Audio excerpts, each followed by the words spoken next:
लातूर जिल्ह्यात झालेल्या वादळी वारा आणि गारपिटीचा मोठा फटका हे आंबा फळबागेला प्रामुख्याने बसताना दिसतो आहे। आपण जर बघितलं तर लातूर जिल्ह्यातल्या ग्रामीण भागात प्रचंड मोठ्या प्रमाणात आंबा फळबागेला याचा फटका बसताना पाहायला मिळतोय। खरं म्हणजे काल सायंकाळपासून वादळी वारा आणि गारपीट झाली, त्यामुळे शेतकऱ्यांचा जे आंबा आहे ते आंबा आता जमिनीवर पडल्याचं पाहायला मिळतंय। मोठ्या प्रमाणात लातूरच्या रेणापूर तालुक्यातल्या ज्या गाव आहेत त्या गावात पाऊस झाला आणि त्याचा फटका या शेती पिकांना बसताना पाहायला मिळतोय। खरं म्हणजे ज्वारी, हरभरा, गहू या शेती पिकासह फळबागेला देखील मोठा फटका जो आहे त्या गारपिटीचा आणि अवकाळी पावसाचा बसताना पाहायला मिळतोय।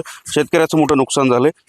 काय परिस्थिती आहे आंब्याची? किती पडलेत? लय पडलेत हो आंबे, लय पडलेत आंबे।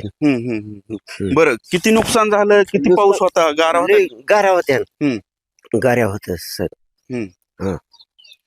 बर, प्रत्येक आंब्याखाली आंबे पडले तर किती एकर आंबा आहे?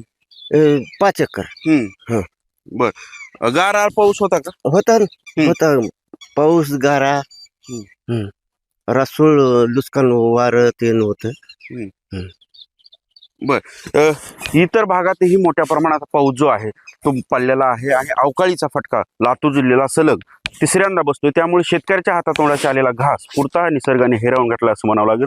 तर पुढील 2 दिवस देखील लातूर जिल्ह्याला हवामान विभागाने येलो अलर्ट दिलेला आहे।